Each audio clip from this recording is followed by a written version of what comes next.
আমাদের এক প্রতিবেশীর ছেলে আত্মহত্যা করেছে। ছেলেকে তার বাবা হিফজখানায় দিয়েছিলেন, আর হাফেজ হওয়ার মতো উপযোগী মেধা তার ছিল না। 8 বছরে 25 পারা পড়তে পেরেছে ছেলেটি। এই অবস্থায়ও পরিবার তাকে চাপে রাখত। হিফজ না পড়তে চাইলে বাবা বেদম মার দিত। সেই ছেলে আগে একবার ফাঁস নেওয়ার চেষ্টা করেছে, তবু পরিবার নিবৃত্ত হয়নি। দ্বিতীয়বার সে বিষ খেয়ে আত্মহত্যা করে। এ বিষয়ে অভিভাবকদের কিছু বলবেন? ইন্না লিল্লাহি ওয়া ইন্না ইলাইহি রাজিউন। খুবই জঘন্য কথা। এ ধরনের ঘটনা যদি সত্যি ঘটে থাকে কোথাও, তাহলে এই অভিভাবকদের আল্লাহর কাছে তওবা নাসুহা করা দরকার।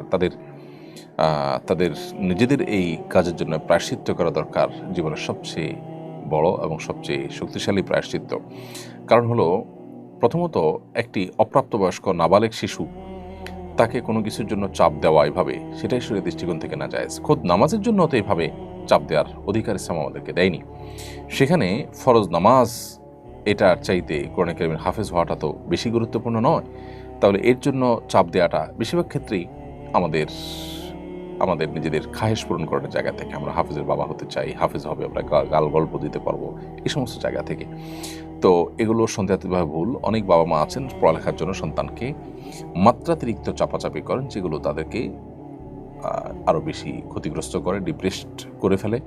তো সেই অবস্থানে যাওয়া আমাদের জন্য জায়েজ নয়। অতএব এত বড় একটা দুর্ঘটনা যে ঘটেছে, এটার হত্যার দায় কিছুটা বাবা মার উপরে চলে আসে।